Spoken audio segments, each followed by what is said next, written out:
Muy buenos dias, Philadelphia. We don't have Phil here in the building, but it is your boy El Parcero Philly as I am joined here with Jason. We got some Eagles talk. The Flyers are not looking so good, and Ben Simmons is returning to the Wells Fargo Center here tonight. We are here with Trending in the AM in 30 seconds.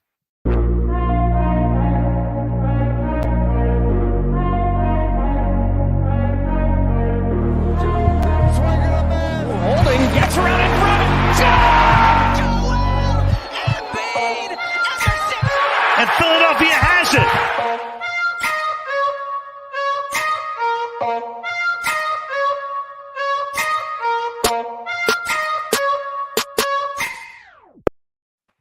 What's going on, ladies and gentlemen? Welcome on in, everybody, to Trending in the AM. And I must say, it is truly an honor to host here today with my guy, Jason Voorhees. Phil is doing Phil things, man. Yo, much love, much respect to Phil. He's out there working on his other craft. And, of course, I am blessed to be here as well.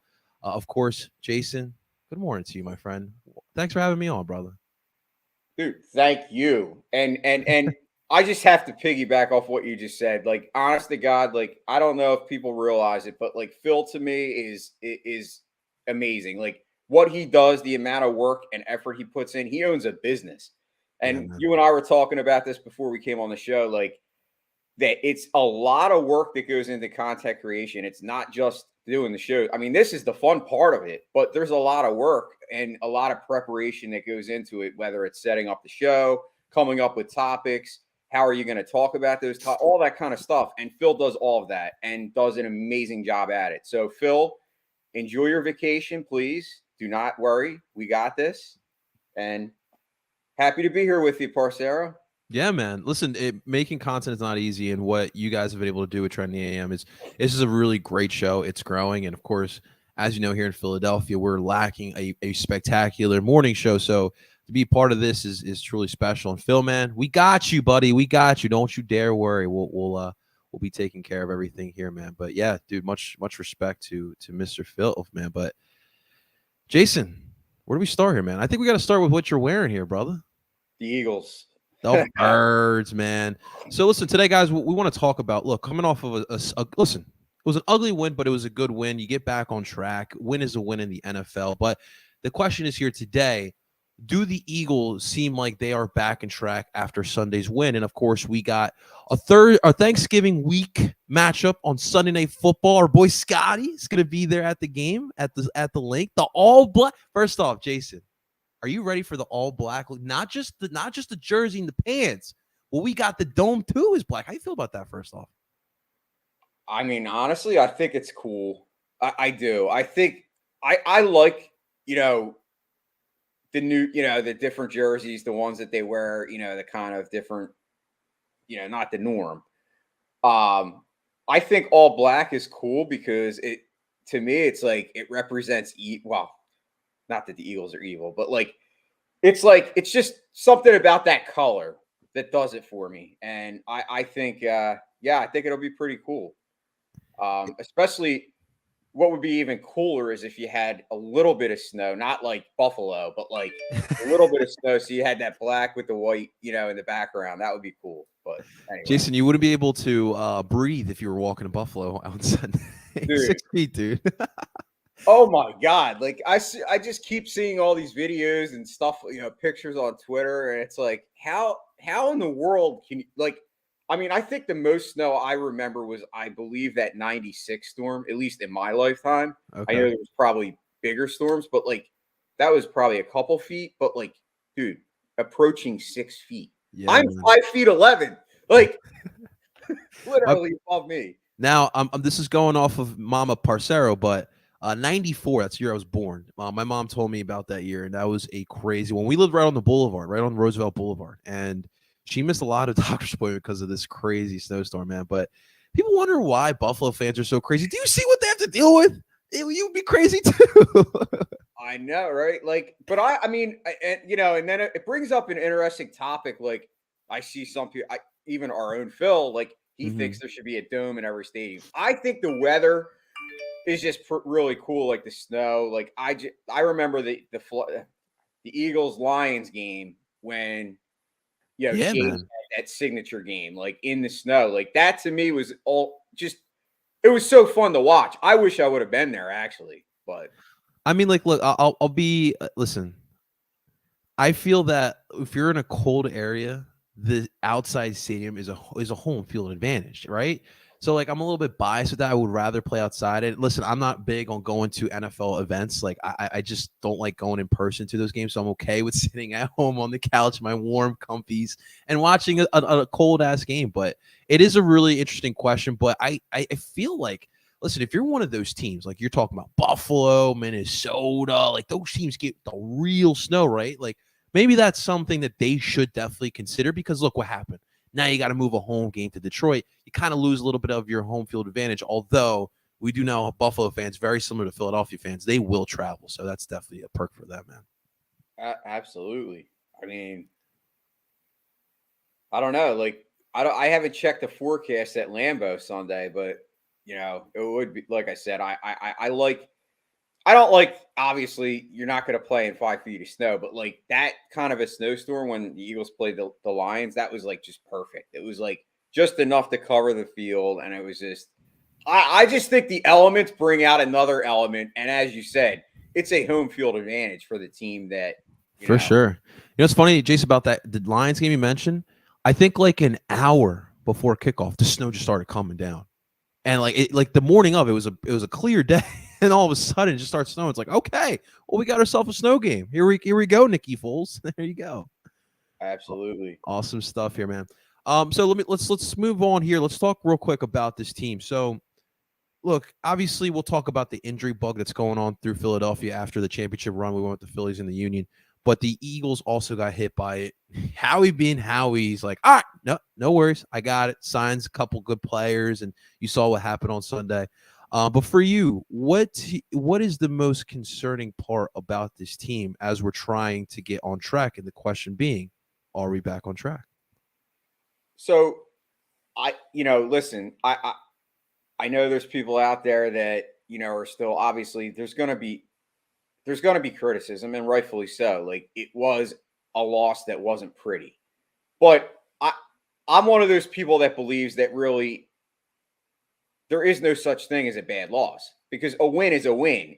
I Yeah, there are things that you can look at after the game and say, well, they didn't do well at this or they didn't do well at that. But ultimately, they did enough to win the game. And Jalen Hurts, to me, is the absolute bright spot because now he has just another thing that he can say, look, what I did. I let a comeback win, in a game that realistically, I know at 8-1, we're not sitting here saying it's a must win.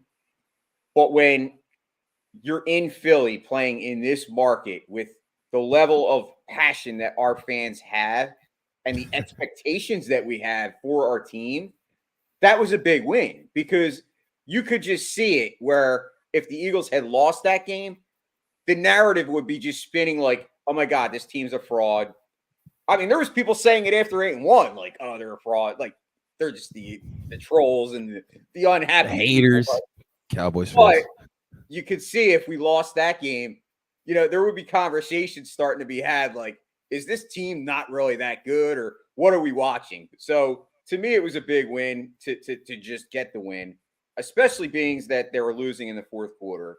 Um, if you ask me what my concerns are, I'm still concerned about Jonathan Gannon. I know that they did look better, that there were some adjustments made. And, I got criticized.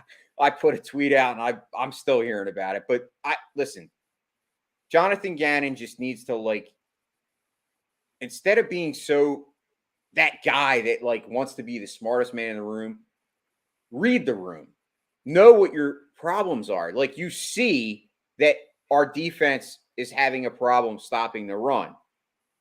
So there's ways that you can go about that with the game plan, but he just seems to be so hell bent on his system. And that's, I guess, you asked me my concern. That's my biggest concern. I'm happy that I think, I can't say his name, the Ndamukong Suh. Is that how you say it? Ndamukong Suh, yeah. And Linval Joseph. I think they're very good signings. I mean, listen, They were they're great, not man. at the Pro Bowl heights, but listen, they came in with no worry. Well, I think Linval had one practice and Sue had basically 30, I know, 32 dude. hours. And I think for what they were, where they came in at, they did an awesome job. I mean, they were part of the reason why we did better against the run. Yes, Jonathan Taylor still got his, and I was saying that going into this week. Jonathan Taylor is going to get his. He's a superstar. But if you limit it, which they did, he didn't get 100 yards, and he only had one touchdown, and you focus on that, good things are going to happen. And, obviously they did. It's funny because I had the same sentiment where my main concern was the defense, and it still is partially my main concern. But I think you really brought up a good point about being 8-1, and that 8-1 is no fluke. There's no such thing as style points in professional sports. There's no such thing as moral victories in professional sports, and remember that because we're going to hold on and talk about that in a little bit later, guys. But Jeff Kerr on CBS put out an interesting stat yesterday where he put out some of the stats and where they rank around the NFL, and it was very interesting to me. So the Eagles defense, in yards per game allowed, they are second in the NFL. In takeaways, they are first in the NFL. Interceptions, they are first. Yards per play allowed, they are first. Drives ending in turnovers, they are first. And drives ending in the offensive score, they are third in the NFL. Those are pretty efficient numbers and things that are very important on defense. My main problem has been the last 2 weeks solely. I think that overall, Jonathan Gannon has done a solid job this year. Yes, Philadelphia, he has done a solid job this year. But what we need to remember, the NFL, it's a week-to-week business. Every single week, you have to bring it and you have to be consistent. And so far, over these last 2 weeks, the play calling has not been consistent, especially defensively. We'll talk about the offense in a second. But these past 2 games, they haven't been. Now, you alluded to Jonathan Taylor, and that was the main concern going into the Colts game because you knew that the old-ass Montgomery County Matt Ryan was not going to get the job done. And, dude, after that first drive, they shut the damn run game down, held Jonathan Taylor to under 100 yards. Linval Joseph and Ndamukong Suh showed you why they're still in this league. Although they are now in a role player situation, yes, those do exist in the NFL. What they're here for is to provide that push up front. I feel like when you're talking about run defense, Jason, scheme does have something to do with it, but a lot of it also has to do with winning your one-on-one battles. The battle in the trenches are so important.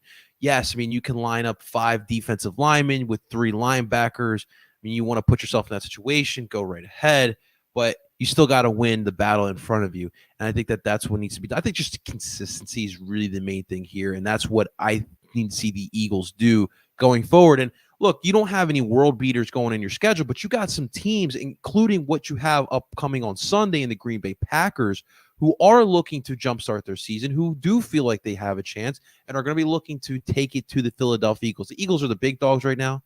They're in first place of the NFC in general. So everybody's going to want to take a shot at the Philadelphia Eagles, and you got to answer back. That's the name of the game, man. Yeah. So, what's the saying?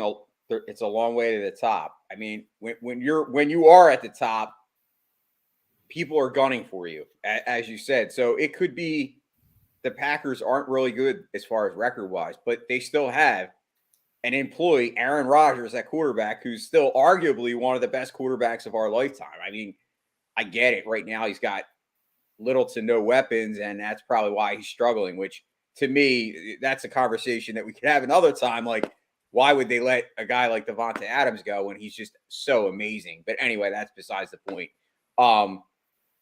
I do think we do have to talk about Howie Roseman a little bit because Howie, I've been one of the in the past. This year I've come around, but I'll tell you what, he's cementing himself right now just continually on every move that he makes as where he belongs as one of the best GMs in the league.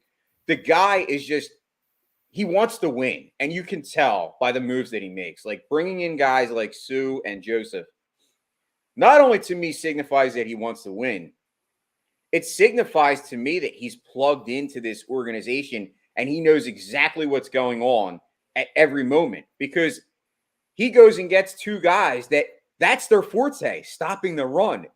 Like it's almost like he's forcing Jonathan Gannon, like, okay, well, you're not fixing it yourself. Well, I'll fix it for you. Thank you.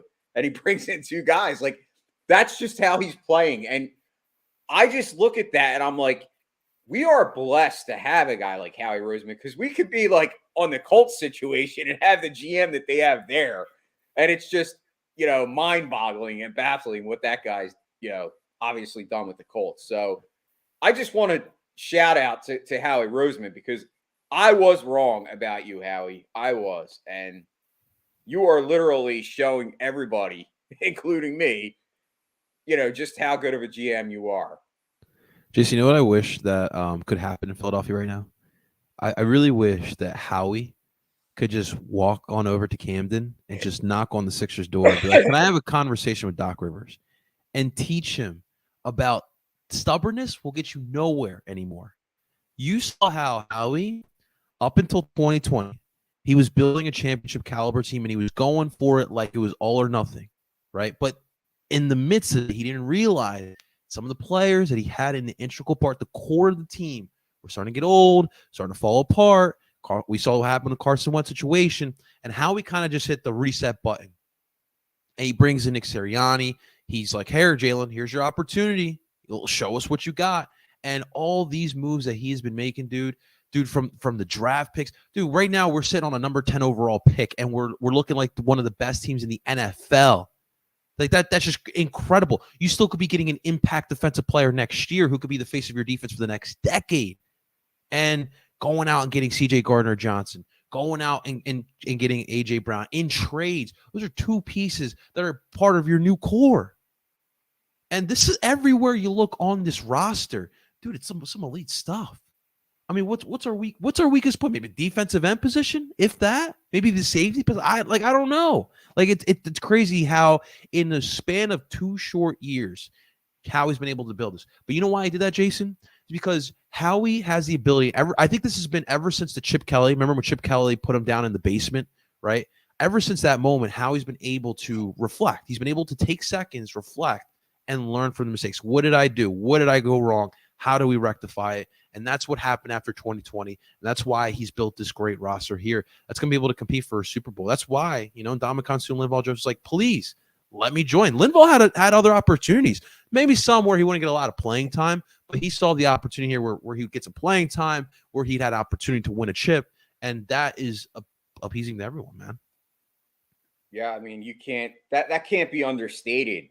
I think you're right, and I think you are hopefully going to see that with the Phillies, where our free agents want to continually come here now because the Phillies have built a winning culture. Whenever you have that winning culture, now obviously they didn't win the World Series, but they were there, and you could tell that team is kind of built on a winning culture that wants to win, and they're fun.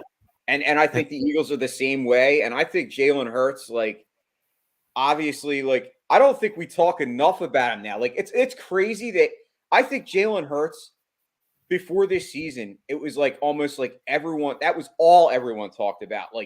Oh, is he the real deal or is he not? And, there was kind of two factions, and there was no middle ground. It was like one side thinks he was he's going to be an MVP elite superstar.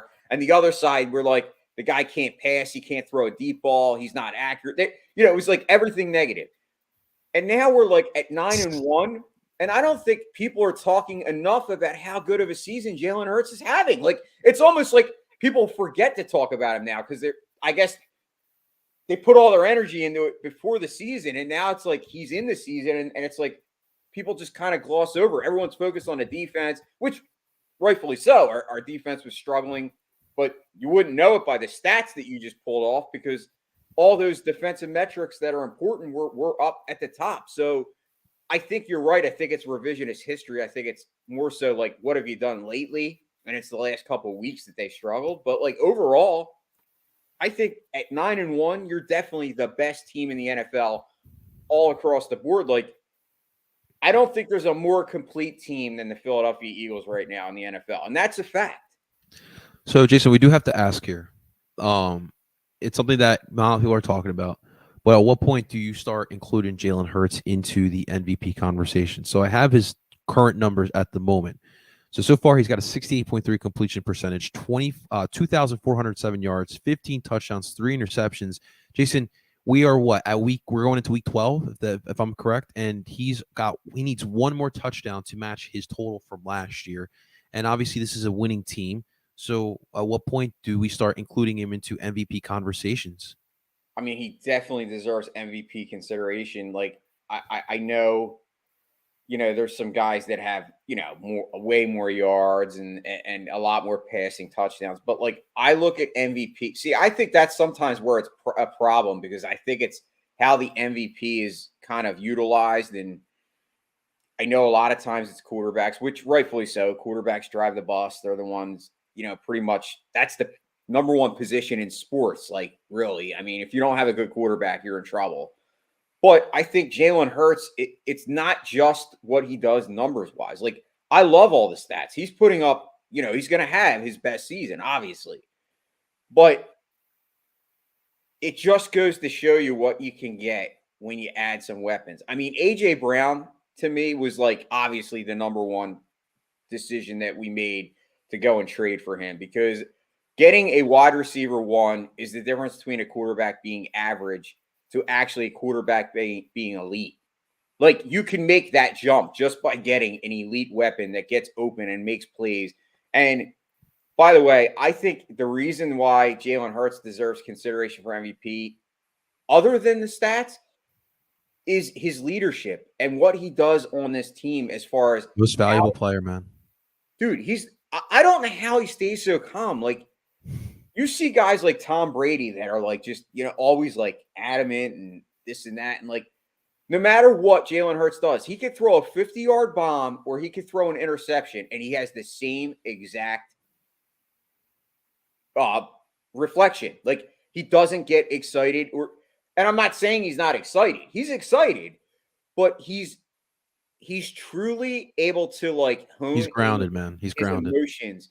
Yes, and that is like I think that's an important trait that doesn't really get talked about. Like that could really help him going forward. Like especially when he is in the big stage, like when they are in the playoffs. And obviously last year, we struggled in the playoff game against Tampa, but like that's valuable experience. Whenever you lose a playoff game, it's still experience and it's still a notch in your belt. Like to say, okay, well, we were there last year. What can we learn from what happened last year?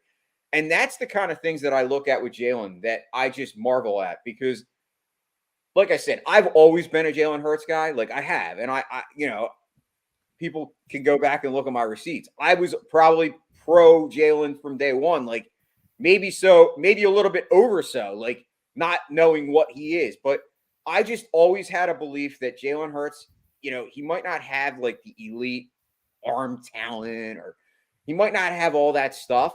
But what Jalen Hurts has, so many quarterbacks wish they had. And that's just the moxie and the ability to lead a team and just be calm under pressure. And he's carrying this team. Like, regardless of, yes, we have other players. We got A.J. Brown, we got Devonta Smith. But at the end of the day, the Eagles are not 9-1 if they don't have Jalen Hurts. Yeah, that's true.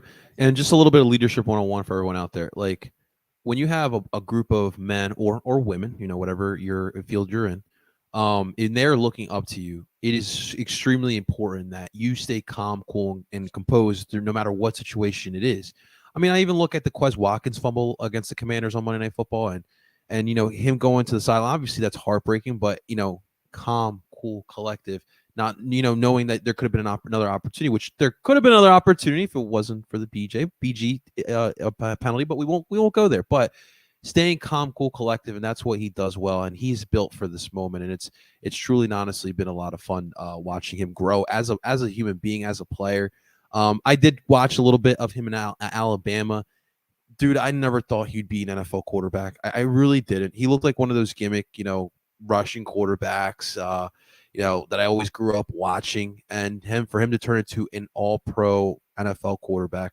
I mean, Jason, I know the Pro Bowl really doesn't hold the same weight as it used to, but I mean, he did get voted in. So that is still pretty cool. Last year he did.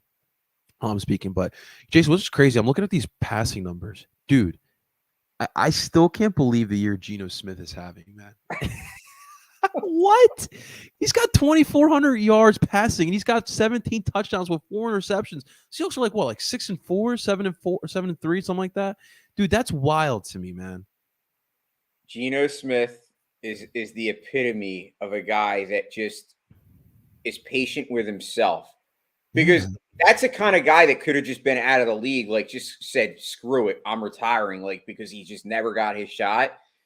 But he's been patient and he's been a hard worker and he's always had ability. Obviously, when you get to the NFL, like you could be the worst of the quarterbacks and still be an awesome. Like if you make the NFL, let's face it, like you're an athlete. Like these guys, like it doesn't happen too often. And a guy like Geno Smith, I'm actually rooting for a guy like that because it's so cool to see that kind of a story where a guy's just like basically goes from being a bench quarterback every single year that never really does anything. You never even hear his name. And now he's like carrying a team because they got rid of Russell Wilson, who, by the way, like, first of all, like, they must be like, thank God we got rid of that guy because yeah, man. Denver hates him. And Yeah, I don't know what's going on there with him because, like, Russell Wilson to me used to be like one of my favorite quarterbacks. So I don't know if he's got like personality disorder. I don't know what's going on, but like, there's definitely something there. dude. They were pleading in Philadelphia to trade for Russ. Dude, I heard it all summer long, like all June, May long. Like it was just you all heard on sports radio. What do we have to do to get Russ? And, dude, I'm so glad we didn't do that, man. Me too. I mean, just but like you said, Geno Smith. I mean, you know, the Seahawks, yeah, obviously were a good team because Mhm. that just shows you that it wasn't just Russell Wilson. Like they have a good team, they have a good core. Um, but obviously Pete Carroll's a good coach. I have a lot of respect for that Yeah, guy. He's man. done a lot, you know, on both levels, college and pro. Yeah. And you know, Geno Smith, like you said, you can't believe it, but it's like you look at the stats sheet and it's like, my goodness, like this guy's really good. And you know what? He's still what? He's only 31, maybe. So he's not, So it's not like he's old. Like he could actually be like, this could be like a movie story ending. Like if he ends up being the starter for the Seahawks long term and like ends up like winning a Super Bowl down the line. Like it's I just need the Nick Foles movie first, Jason. I agree. For sure, man. It's crazy because Jason, people don't realize that he was part of what was one of the worst quarterback draft classes, but the worst draft classes in general in 2013. We got lucky with Lane Johnson that year, but dude, I think the first quarterback taken was EJ Manuel from to the Buffalo Bills, like midway through the first round. Geno becomes a second round pick, and the Eagles were actually in on Geno Smith that year. Chip Kelly listen, that was one of the good moves Chip Kelly did. He didn't pull the trigger. Instead, he went for Zach Ertz, which obviously paid off very well going forward. But kudos to Geno Smith, man. It's a great story to follow, dude. And of course, Jason, I hate to kind of bring it to this, but I think we should talk about the orange and the black next here. Yeah, I mean, it's just, you know, we don't talk about it often on trending. I know you do the post game shows on most nights when they play. So, you know, obviously you're a little more plugged in. But I will say I have been watching them this year. Last year I kind of made that decision and I just totally stopped watching because I it was feel like, you. It was rough. and a lot of people criticized me and said that makes me not a fan. And I don't agree with that. Like I'm so used to a standard with the orange and black of being up here. Snyder standard, man. And you know, since Snyder's been gone, like that standard has just went away. And it like to me, it's like, okay, I said going into this year that bringing in John Tortorella, to me, he was the best coach that they could bring in at this moment because of where the team is at roster wise, where they're at as far as who they have coming up in the future. They needed a guy that's going to come in here and basically hold people accountable. And that's what he's doing. And listen, there's going to be pitfalls and there's going to be ebbs and flows.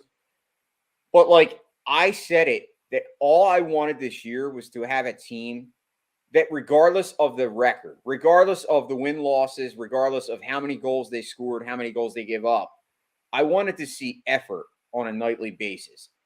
And I think for the most part, I have seen that this year in the games I've watched. Like this team definitely has a better attitude than it did last year as far as like the guys caring and showing up in games. But unfortunately, we're kind of on this little free fall that, you just kind of said, what do we have to talk about it? But what are your thoughts on why the team is kind of all of a sudden kind of going backwards when they started No, out better than, I even expected?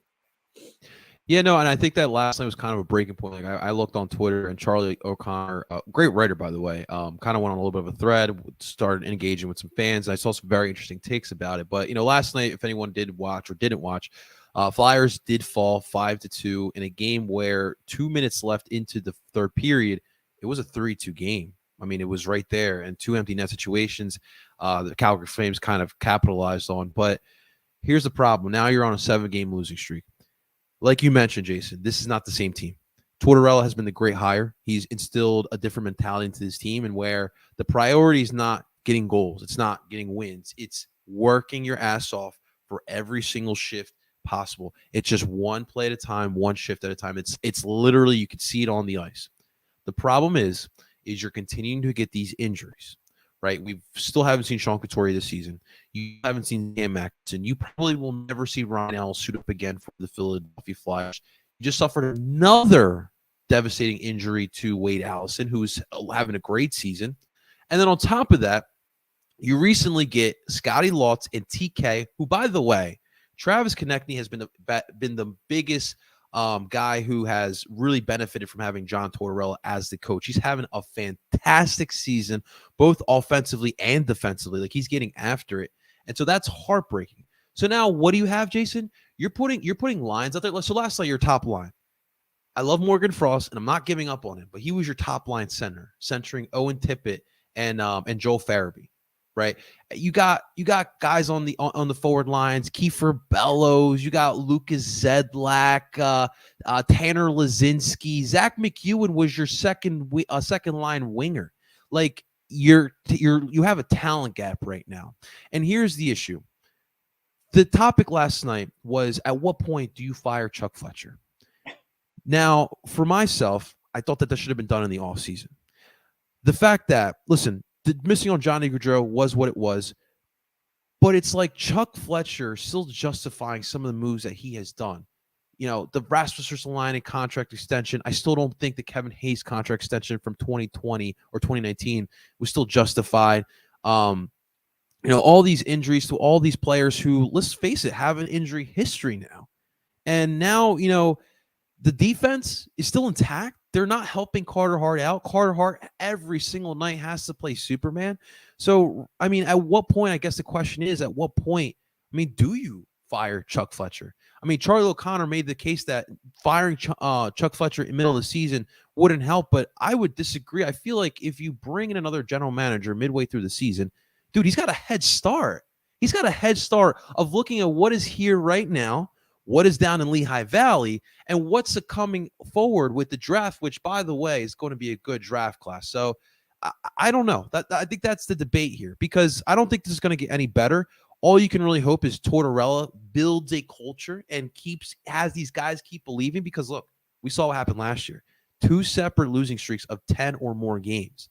You're almost there. You're 3 games away from being there. Your schedule is not friendly whatsoever, my dude. You're on a stretch. You got the Devils who are unbeaten. You got the Penguins, the Caps. Like, there's some really good teams here. So at what point do you say it's time to part ways with Chuck?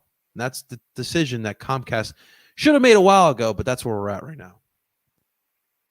You mentioned Comcast. Like, that's part of the problem.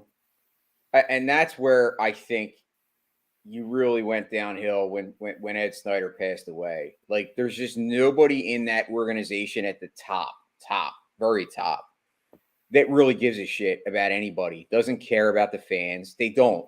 They care about turnover, and they care about making a profit, and that's it. And they're not going to make a profit if they continue that, because eventually fans will get to the point where they're like, no, enough is enough. You saw it last year with a lot of those games, like, there was hardly any fans. And I agree. I think Chuck Fletcher, to me, is a major problem with this team. Like, I think Chuck Fletcher might be one of the worst GMs in hockey. And It's not even close. I never liked the guy. I know what he did, in other areas. I know what he did with the Stars. Like, to me, Chuck Fletcher, this is like almost like Groundhog Day, because you nailed it with the injuries. He does this everywhere he goes. He'll have he brings in guys that have injury history, and it's like, when do you learn the lesson? Like, what's the definition? What's the definition of insanity? Doing the same thing over and over again and expecting different results. Well, that's Yep. Chuck Fletcher, and I agree with you. I think he should absolutely be gone. I could care less if it's midseason. It starts the process earlier of being able to look at this roster and say who belongs and who doesn't. Like, enough is enough. Like, you can't keep going on these kind of seasons where you're losing all these guys. Like you said, Ryan Ellis will never play again, and that is just an abomination. Like, we signed that guy. I was excited. I think 90% of people were, but it's just, I don't know. And I feel bad for Wade Allison, because he was a guy that really had put up a great year. I mean, that one game when I watched, I tweeted out, he had like 9 hits in like the first 2 periods. Like, he was all over the ice, and now he just gets hurt again. And it's just like, what is it? Is it bad luck that's like miring over the team, or what is it, Parcero? Because I can't put my finger on what the problem is. Like, I know that I've always been that guy that said the Flyers really aren't going to get any better until they are able to bridge that talent gap, meaning they need to get an elite player, and a guy that's elite at scoring goals or elite at defense. They need an elite player, and they don't have one elite player besides Carter Hart. And unfortunately, Carter Hart, in the last 3 years, the way they've treated him, as far as giving him protection and having a system in place that, doesn't expect him to be Superman every night. I mean, it's a disgrace to me that we've said how long as Flyers fans that we never had a good goalie. Like, it was always our Achilles heel. Like, we had good goalies. Like, we had Ron Hextall. We had guys like Roman Czechmanic who were like 3-year wonders. But we never had an elite goalie that, like, we never had a Martin Brodeur. Well, maybe back in the day, Bernie Perrant. But we talk about how important Carter Hart is for your future. He is your future. You finally have a goalie, and you hang him out to dry every single night, man. It's like every game he's got to have 35 saves if you want to win, and that to me is the main problem. Like, we just don't have elite talent, and it's hard to, like, I know the year that we had and we drafted Nolan Patrick, it's unfortunate, like, that you have bad luck that the year you have a high draft pick, there's no generational guys there. We got Ryan Leaf, man. You have to kind of luck out when you have, teams that get generational picks, for the most part, luck out because they suck at the right time. And then a guy comes along like, Crosby or Ovechkin, and you get to draft him. Like, it doesn't happen all the time. And you kind of wish that, why can't the Flyers ever have that situation? Like, where we just suck and then we get a guy that's like the next Ovechkin. But I guess I'm just wishing for probably won't happen. I mean, I think it's like, listen, I think it's a combination of misfortune and just, some bad decisions. I mean, like, look, Coots' injuries. I mean, look, he's been in the league for over 10 years now. It's bound to happen. Like, that's natural to happen. And then Chuck gives him this contract in the midst, right before he starts going on this injury bug that he's continuing to be going on, and he still hasn't played far this year. Another issue as well, Jason, has been the development. You're not getting these young players developing in the way you want them to. Cam York, to me, is one of Chuck Fletcher's prize draft picks. He's regressed this year. He's still in Lehigh Valley. He was supposed to be up here in Philadelphia. He was supposed to be a part of the future of this defensive pairings, and he's still in Lehigh Valley, and he can't get back up here. The development has definitely been a problem with this hockey team as well. Now, I will say the defense should be doing a little bit better, but when you don't have, let's be honest, you don't have a lot of good offensive players, a lot of good forwards. It's kind of hard to keep puck possession, when you got better talent. I mean, the 2 first goals last night came off of turnovers. near the blue line, and you got 2-on-1 situations, and the Flames are a team that's going to bury those. So that to me is definitely the bit of the concern here. I'm watching the Devils go on like a 13-game winning streak. I'm watching the Rangers in the Eastern Conference Finals last year, and I'm seeing those guys properly do a rebuild and properly building a team where the Flyers just don't have a set plan. Like, if you're going to go for a full rebuild, just go for the full rebuild. Like, I think the fans, you talked about getting elite talent. Well, you can go out in free agency and go get that elite talent. That might not work well. Or you can go strip this bad boy down, build these team up with young pieces. I always allude to the Anaheim Ducks. I think the Anaheim Ducks are going to be a good team. There's some really good young talent out there, Jason, I'm telling you.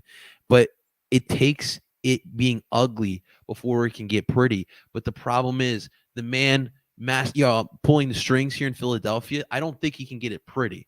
And that's why I feel like he needs to go. I'm not, you know me, Jason. I'm not one to yell out, fire this guy. I'm not, listen, I'm right now, I know Doc Rivers is one of the problems with the Sixers. I'm not sitting here saying fire Doc Rivers. But when I analyze this Flyer situation as a whole, the common denominator continues to be the player personnel. And who's in charge of that? Chuck Fletcher. So to me, I think it's a no-brainer. Yeah, I mean, it's crazy to me because I still see a segment of the fan base that sits there and, you know, wants to bash Ron Hextall and say that it's all his fault. And, well, look, under his watch, none of these guys, panned out. But I'll go to what you said. Is that always the GM's fault, or is that the development staff's fault? Like, I think we have more of a problem where we don't develop the guys, because I don't think a guy like Cam York is a bad talent. I think Cam York has elite talent, but as you mentioned, he's not where he needs to be. Now, is that the GM's fault, or is that the people that are like, running the development? And how do we develop these guys? How do we get them prepared to play in the NHL? That to me seems to be where the breakdown is, because I don't think it's necessarily like you could say, well, the Flyers have just been a bit terrible at drafting. Yeah. Because if that's the case, why do some of the guys that leave the Flyers go on to end up being really good? That's true, man. That is true. I'll put it like this. So I most of my 20s I've worked in restaurants. So let me put it like this. So if you are a general manager of a restaurant, and let's say in the kitchen, they touch raw chicken, and then they start cooking with you, and then you eat the food and you get sick. You're going to get the blame as the general manager of the restaurant, because you are the face. You are responsible for every little thing that goes on within that restaurant. If you are Chuck Fletcher and you're seeing that the development is not working, do something. Go down, see why it's not working. What is it? The coaching? Is it the culture down there? What is it? You got to go out there and you got to figure out. That's your responsibility as a general manager. You're responsible of every single little thing that's going on in the operation as far as hockey goes. So if you're seeing that some of these young players are not developing, find out why that is. Go talk to those guys. Communication. You got to figure it out if you are a general manager. Another part of it too, Jason, I mean, look, I hate to put the whole boomer, millennial, and all that type of labels, but sports are evolving. I mean, look at the NFL. Look at all these young coaches. I feel like Chuck Fletcher comes from that old school era, and I feel like he still has a lot of that mentality from that era. And I think that having a fresh perspective. That's why I said that I wanted to fire Chuck Fletcher and get one of these young guys who's bringing a little bit of analytics, not a lot. Don't rely completely on the freaking formulas, but bring in some fresh aspects. Sports science. This team could absolutely use a sports science department, because look at all these injuries. Look at how the Eagles have become one of the most healthiest teams in the NFL. Sports science has been a big part of that. You got to think outside the box. That's why the Eagles and the Union are so damn effective right now, because they think outside the box, and it's helping them on the field or on the pitch. I mean, so how about a guy like Danny Briere? I mean, I thought that was the original plan. Like when he came here, that they were grooming him to be the next GM or a GM in kind of transition. But I think at least the guy like Danny Briere, the one thing I'll say about a guy like that is that obviously former player, which Flyers. Means it's a lot of well, yeah, but I'm not necessarily against that. I think Danny Briere is a smart guy. Like, for sure. you see his interviews and he's very well polished, like the way he talks, and he seems like a guy that really could be a good GM, like, you know, in the future. I wouldn't be opposed to it. I agree. I think Chuck Fletcher's just, I think his message is falling on deaf ears. I don't think anybody respects him. I just think the team's tuned out to that point. And I agree. I think when you bring in a new coach, that's the easy fix. But how many coaches has his team went through? I mean, what are you going to get rid of? What are you going to get rid of Tortorella now too? Because the team sucks this year. I mean, you can't just keep getting rid of coaches. Sooner or later, you got to look up higher. Oh wow. Okay. What's up, Philly Eagles fans? First off, I mean, my thing is that how many times have we tried the Flyers route? You know, Bobby Clark, Ron Hexel, Paul Holmgren. I want to go outside the organization, and that's just kind of where I would want to go as the next GM. But Jason, let's move forward real quick. We got about 15 minutes here. Tonight, my friend, you know who's back, right? I know. Guess who's back? Shady's back. Ben Simmons and the Brooklyn Nets returning to Philadelphia. Last year, if you guys remember, Brooklyn came into town. It was fresh off the trade. It was like a week or two after the trade deadline. Ben Simmons did not dress. Obviously, we all know why. But no excuses now. He has to play. He's going to be here in Philadelphia. I guess the question is, what do you think the response will be here tonight? And Ben is not having a great season either. I mean, if I could be a fly on the wall, I'm sure that crowd is going to give him the business. You know, listen, I'm not saying be mean. Don't say insulting things like about his family, but like he deserves to be ripped. I mean, and booed. Boo for sure, man. For sure. Loudest boos I want to ever hear for sure. Jason, back in 2000 and let me rewind back 2014. I was in the Wells Fargo Center for the Cavaliers versus Sixers. Andrew Bynum came back into town. Those are some pretty loud boos, Jason. But I expect this to be tripled as far as boos go for this one. You know, I've heard a lot of the topic, Jason, of whether or not we are being too hard on Ben Simmons. Now, for context, let's just all remember what Ben Simmons has done here.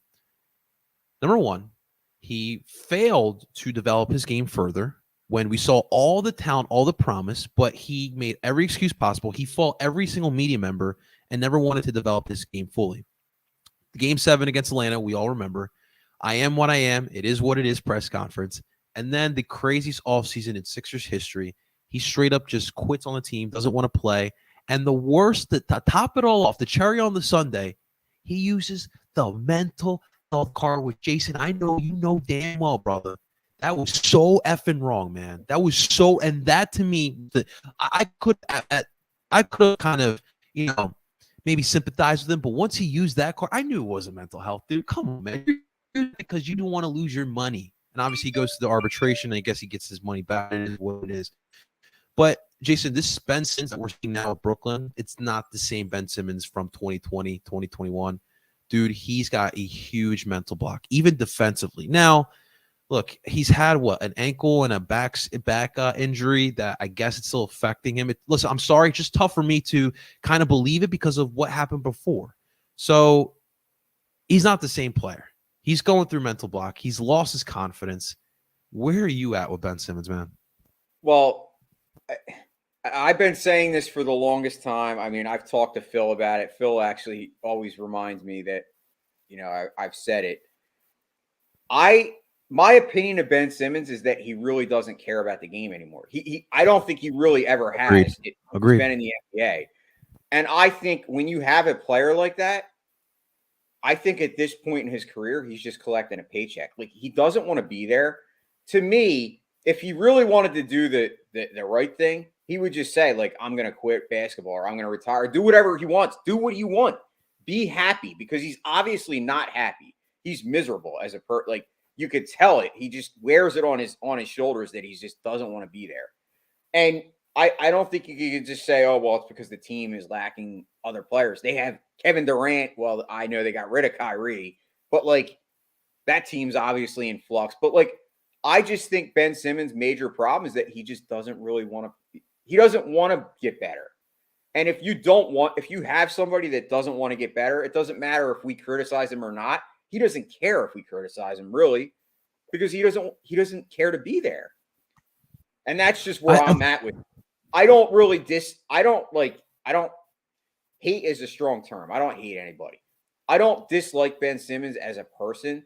I just wish that if he really was not into it, that he would just retire or do something else, because it'd be better for everybody. He's not helping. I think of it a little bit. Yeah, no, for sure. I think of it a little bit differently, Jason. I think what it is for me is he's been going through so much, and obviously his confidence been shot. And right now, what he needs to do, he needs to work that out. He needs to go back and grind his ass off. Dude, every single professional sports athlete goes through adversity. He does not know how to deal with the adversity. And instead of taking on the adversity head on, he would just rather sit back, make the excuses all that he can, because he's been spoon fed his whole entire life, man. And it's what we talked about before when it comes to players like Benson. Like a player like Damian Lillard grew up in Oakland, struggled, lived in poverty. He knew that he didn't want to live that life again. He's been doubted his whole entire career, and that's why you see the dog in him. Ben Simmons lacks that dog in him. He's lacking confidence. I think right now he's just too scared. He's scared. And I think that is the problem with Ben Simmons right now. But, I mean, you got to help yourself, man. This is life, dude. Every single human being goes through these type of things. But you can either sit there and allow life to come on you, or you can fight back and find a way to get out of that. And it's up to Ben Simmons. No one cares, unfortunately. You have to be the one that cares. Yeah, and unfortunately, I don't want to necessarily say he doesn't care, because I think that's easy for somebody to say on the outside. I'm sure he cares. But I just think he has other interests. I think there's things in his life that are more important to him than basketball. And that's fine. If that's the case, that's fine. But you're never going to become a superstar. Yeah. And that's unfortunate, because he does have all the tools and all the talent. Everybody knows that he has the talent. Absolutely. But you could say that to somebody until you're blue in the face, but if it's not in them, it's never going to matter. You're never going to get the Ben Simmons that we wanted, because he doesn't have it in him. And as you mentioned, he's scared. Yeah, absolutely. He's scared to deal with the adversity and deal with that, the issues that he's having. And listen, like, if he had mental health issues, I don't want to criticize him to the point, because I really don't know. But if he did use that as an excuse and it really didn't, then that just shows me who he is as a person, because that's just horrible. It's horrible. Absolutely. And here's the other problem, Jason. Tonight, with the Sixers side of the things, you're without Joel, you're without Maxey, you're without Harden. Possibly Tobias Harris will be out as well tonight. Furkan is back, which is some good news.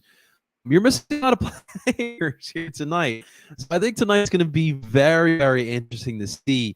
And really, the guard play has been a little bit of an issue here. Obviously, offensively, it's kind of difficult to score some buckets, but they have been able to survive without it. But, without Joel Embiid and all these other players, it is going to be interesting. And obviously, the Nets have their own drama. So I'm just intrigued what kind of game we're going to get tonight, man. I have a feeling it's going to be a little bit sloppy, but we'll see what happens here tonight, man. Definitely be an interesting game. Unfortunately, I got to work, so I'm going to miss it. But I will have to go back. I'll be checking in to see Ben Simmons, how they react, how the crowd brings it. Because I'm sure there's going to be a lot of people. Like, it'll probably be sold out. Yeah, man. It definitely will. It definitely will. And what does that tell you? A sold out game, and you don't have Joel, Harden, or Maxey. You don't even have or Tobias, as you said, maybe. That's we'll see. Obviously, Sixers coming off of a tough loss against the Timberwolves. They came all the way back. They were down 20-some points, and then they came all the way back, but they could not get it done. We'll see what happens here tonight. Of course, I will be live after the game. If anyone wants to hang out, we'll talk about it right after. Sixers post-game show will be live on DSM Media as well. But Jason, to close this off, man, the United States, brother. Oh, what a gut-wrenching draw that was, man. A 1-1 draw against Wales. And, of course, the same mother effer who ruined the Union season, Gareth Bale, turns around and ruins the United States opening for the freaking World Cup, bro. Oh, my God. It's painful, right? You're going through triple pain. Like, tell everybody. I mean, 'cause, we know that you're obviously like, I mean, you are the Union as far as I know, because Thanks, you are Jason. one of the most passionate people. Like, your unionism is the way that I am with the Phillies. Like, it's just Unionism, dude. I love that term. I love that. That's I awesome. well, I just love seeing you because it just brings out, like, obviously you're passionate Thank about you, all. Jason. You're a Philly for, well, I should say 5 for 5, not 4 for 4. Damn straight, But man. you bring that passion, and it's just fun to watch. How you get excited about the team, and I know it was painful for them to lose, but Mhm. I'm gonna tell you, man, you were right when you told me, like, Jason, you need to watch a soccer game because, and obviously, I watched one of the best MLS games, as you said, ever. Yeah, man. But and I'm probably spoiled now, but it was. I mean, all of the, like, the thing that I always never understood about soccer is that, how can it have that, like, pins and needles feeling? But when I saw that last 5 minutes of that game, I finally realized how soccer can provide that, because I never realized, like, because it's kind of long, like, going back and forth, up and down the thing, and watching that sequence of events when that goalie came out and basically laid himself out on the line and basically could be career ending for that play, to, the flag getting called, and then us getting the go ahead goal, and then them scoring and tying it, and then, the final, the shootout, like, all of that in that little sequence of time. I was like, oh my God, this is, like, awesome, because I'm just not, like I said, as a person that doesn't watch soccer regularly, I was on the edge of my seat, and that was obviously the day of the Phillies, World I Series know, dude. That debacle was in '86. I was But on MIA for 2 days after that. man, what a day! 2 L's, man. 2 L's in the same day. No, I mean that was an awesome game, man. And to Craig Poe's point, dude, he sacrificed World Cup, man. Dude, this is the biggest stage in sports, man. And he said, I'm gonna win a championship. I'm gonna miss the World Cup because I want this so damn bad. And that's the beauty of it, man. But I really do appreciate that, man. And for me, Jason, listen, it's a fun sport. I grew up with it. I also grew up with the other 4 sports too, but it was always part of my life. And now that soccer's growing, MLS is growing as well, it's the right time, and I freaking love it, like as you mentioned. And to disclaimer, I'm not a U.S. men's national fan. I'm watching because Brandon Aronson, I freaking love that kid, and I have to root for someone. My Colombians are not in the World Cup, but so pretty much yesterday, the United States should have won that game, 110%. Jason, they should have won that game. They had the I don't look like they're gonna win. So I don't want to break down the tactics too much. From what I saw, um, you see sometimes in hockey where the Wales defense, they lined up like, say, 9 or 8 players back to defend. Their goal was just to defend. That's all they wanted to do because they knew the United States had way too much talent. So they wanted to tie the game. That was their goal. You had the talent to get the job done. Timothy Weah actually, it was a great pass by Christian Pulisic to feed Timothy Weah for that goal. But I think what really killed him, Jason, was in the second half, some terrible substitutions, and that's a big part of it. Now, I know people are going to throw in the MLS because the subs that came on were 2 MLS players. It has nothing to do with that. To do with the MLS. For all these MLS haters, it has nothing to do with that. But when you take off Timothy Weah, who, just for context, plays in France, which is a really good league, and you take on Serginho Dest, who plays for one of the biggest clubs in the world, in AC Milan. A lot of people have heard of that club. And you put on Jordan Morris, plays for Seattle, and you put on DeAndre Yedlin, who plays for Miami, who can't do what Timothy Weah and Serginho Dest does. That's a big problem. Brian Anderson did come in the game, but the biggest one is one of the best young talents in the world.